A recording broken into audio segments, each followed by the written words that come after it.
자, 오늘은 이제 영접이라고 하는 이 말씀, 요 단어를 가지고 좀 성경 공부하겠습니다.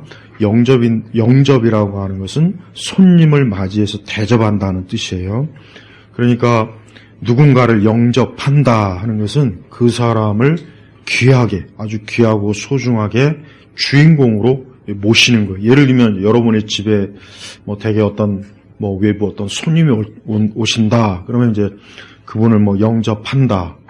또 아니면 국가에서 이제 외국의 어떤 국가 원수가 오면은 우리나라 또에서 영접하다. 이 영접이라는 게 말 그대로 손님을 대접한다. 근데 바로 오늘 이제 성경에 보니까 뭐라고 지금 말씀하셨냐면 그분을 영접하지 아니하였다. 또 그분을 영접하는 자들.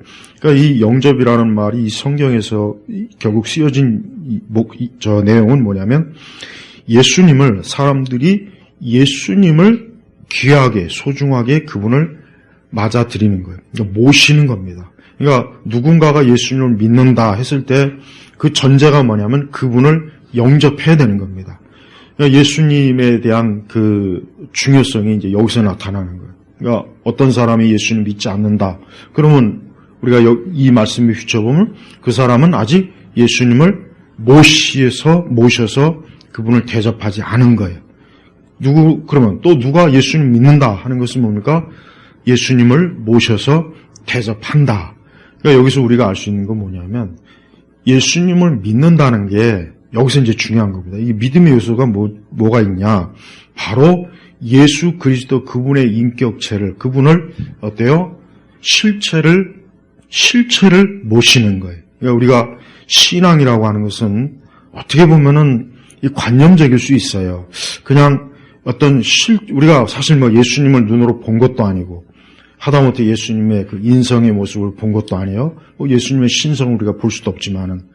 그러니까, 내가 예수님을 모신다. 예수님을 믿는다. 이 말뜻이 뭐겠냐? 그것은 예수 그리스도께서 실제로 존재하시는 것을 확실하게 알고 그분을 그분을 구체적으로 내 삶 속에, 내 인생 속에서 그분을 모든 면에서 귀하게, 소중하게 그분을 맞아들인다는 뜻이에요. 그러니까 이 의미가 뭐냐면 이거는 확실히 관념적이거나 그냥 지적인 믿음에서 할 수 있는 일은 못 돼요. 그거는 그냥, 그래, 예수님 나 믿어. 예수님 믿지. 그렇지만 그 사람이 정말 그 예수님을 어떻게 대하는지는 그 사람이 모든 걸 보면 알 수가 있겠죠. 그가 어떤 자기의 모든 것을 예수 그리스도의 뜻, 그분의 말씀, 그분의 기준에 항상 맞추려고 하는 사람.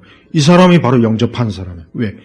예수님을 그만큼 실제적으로 인정하고 알고 그분을 모신다는 것은 모든 걸 그분에게 맞추는 거예요. 그분에게 맞추는 거예요. 이게 영접의 가장 중요한 의미예요. 그러니까 예수님을 영접한다 하는 것은 예수님에게 맞춘다. 그분의 기준에 맞춘다는 거예요. 이게 영접이에요. 그래서 예를 들면, 예수님 영접하세요. 우리가 예를 들면 전도할 때, 우리가 복음을 전할 때, 아니면 누군가에게 복음을 전할 때, 이제부터 예수님 영접하세요. 이제 예수님이 영접하고, 이제 그분을 믿고 그분과 함께 하세요. 이 얘기는 뭐냐? 이제는 예수님을 실제적으로 모셔서 항상 그분 앞에서 이제는 배우고 듣고 그분의 기준에 맞춰서 살으라는 거예요. 그러니까 우리가 함부로 영접했다는 것은 보통 우리가 영접기도를 하는 거죠. 영접기도. 예를 들면 사형이라든가 이렇게 보면은 이렇게 쭈루루 몇 번이고 이제부터 영접기도 하겠습니다 해가지고 중얼중얼 하고 아멘.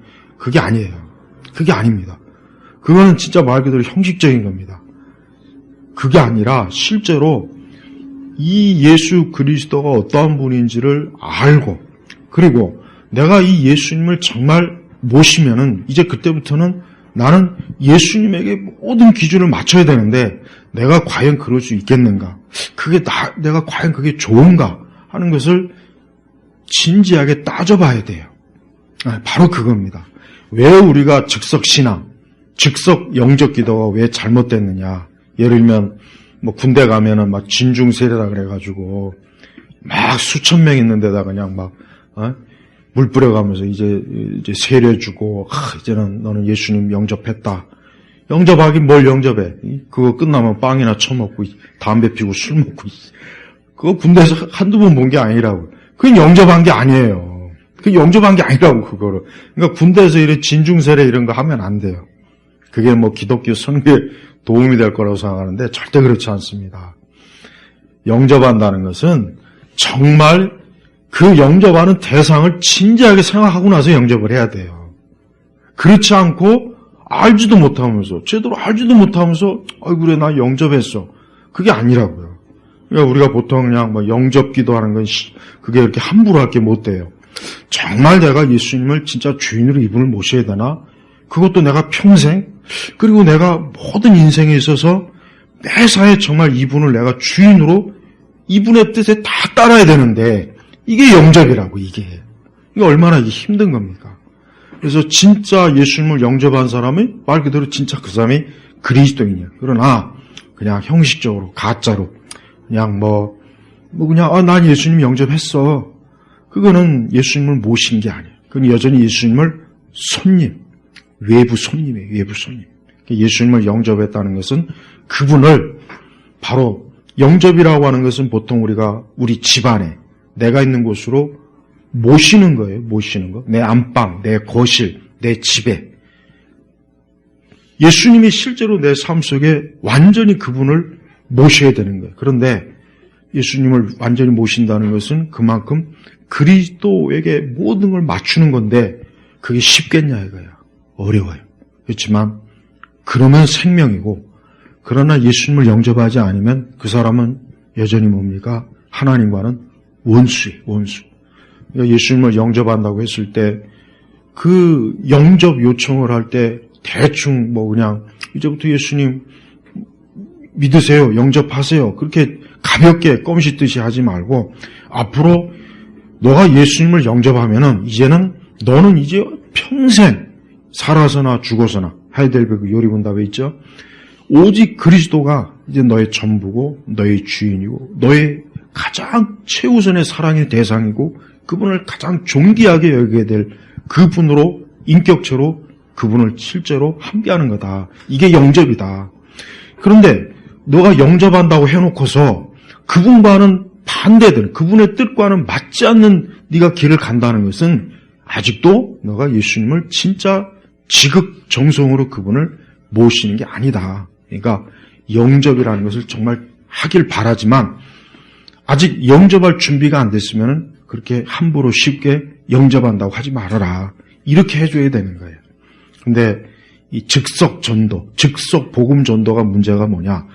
그와 같은 그 과정을 거치지 않고 그냥 이제부터 날 따라하세요 해가지고 따라하는 나는 예수님 믿습니다. 따라하는 거야 누가 못하겠습니까? 앵무새도 다 따라해요. 앵무새도 우리보다 말 더 잘해요. 가르치면. 구관전 앵무새 얼마나 말 잘하는데. 그러니까 그런 식의 그 신앙은 그건 바른 신앙이 아니라고요. 그러니까 영접한다는 것은 굉장히 어려운 거예요. 그러니까 우리 편에서 어려운 거예요. 하나님께서 우리에게 은혜를 주실 때 우리는 물론 영접하는데 그러나 그리스도를 영접할 때는 정말 그분을 모든 것을 전부로 여겨야 된다는 거예요. 이게 영접의 의미예요.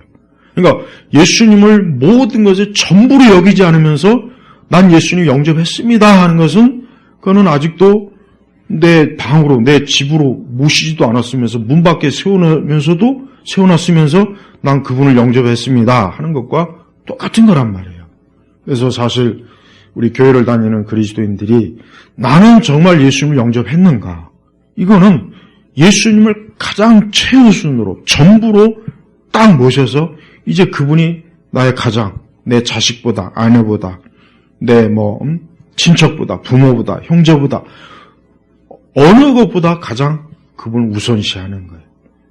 그러나 예수님을 영접하지 않은 사람은 다른 걸 각자 자기가 가장 중요하게 하는 것을 그거를 가장 중요하게 여기고 대접합니다. 그게 바로 차이에 있는 거예요. 오늘 말씀처럼 그러나 누구든지 여기서 누구든지 그분을 영접하는 자들 곧 그분의 이름을 믿는 자들에게는 하나님의 자녀가 되는 권세를 주셨으니, 그러니까 하나님의 자녀가 되는 이 권세라고 하는 것은 하나님의 자녀로서 하나님께서 그의 신분을 바꿔줬다는 거예요. 이 권세. 이 권세라는 것도 오해하면 안 돼요. 자꾸 또 이 권세라고 하니까 뭐 귀신을 쫓는 권세, 자꾸 이런 식으로 또 이해하는 분들이 많아요. 은사적으로. 그게 아니라, 말 그대로, 우리 가정에 아이를 입양한다 했을 때, 입양해서 최종적으로 딱 도장을 찍고 나왔으면 이제 그 아이는 진짜 내 아이가 되는 거예요. 그러나 그 전까지는 아직 내 아이가 아니에요. 바로 이 권세라고 하는 게 그거예요. 그러니까 예수님을 영접하면 이제 너는 하나님의 자녀죠. 그러니까 마귀의 자녀에서, 마귀와 귀신과 악한 죄의 노예에서 하나님의 자녀로 신분이 확 바뀌어버리는 거예요. 확 바뀌는 거예요. 그래서 하나님의 가족에 그 이름이 딱 올라가는 거예요. 생명책에 기록한다는 말이 있잖아요. 거기에 올라가는 거예요. 그 생명책에 이름이 기록되지 않은 사람은 여전히 어때요? 하나님의 자녀도 아니고 하나님의 자녀의 권세가 없이 마귀의 자녀인 거예요. 그래서 예수님을 영접하는 그 순간 하나님께서는 그의 이름을 바로 생명책에 딱 기록해서 너는 이제 하나님의 자녀가 되었다. 이게 그 권세의 의미가 바로 그걸 얘기하는 거예요. 그러니까 자꾸 권세라고 해서 막 귀신 쫓고 병 낫고 자꾸 그렇게 이해하면 안 됩니다. 그거는 은사주의자들이 주장하는 거니까 그게 아니고 하나님의 자녀로 완전히 이제 옮겨버린 거, 옮겨버려. 어제까지는 마귀요, 세상의 자녀요, 저주와 지옥의 자식이었는데 오늘부터는 너는 이제 하나님의 자녀다. 너에게는 더 이상 어떤 저주와 재앙이나 형벌이 너는 이제는 없다. 이게 하나님의 자녀의 권세란 말이에요. 근데 그걸 누구한테 줍니까? 예수님을 영접하는 사람한테 주는 거예요. 예수님을 영접하는 사람. 그래서 우리 성도들도 한번 오늘 이제 이 성경 공부하고 나서 나는 정말 이 영접이라는 이 의미를 진짜 내가 제대로 알고 진짜 내가 영접했는가? 한번 그거 진짜 생각해 봐야 돼. 왜? 이 영접은 굉장히 중요한 거예요. 이건 아주 신중해야 돼. 이건 장난으로 하는 게 아니에요.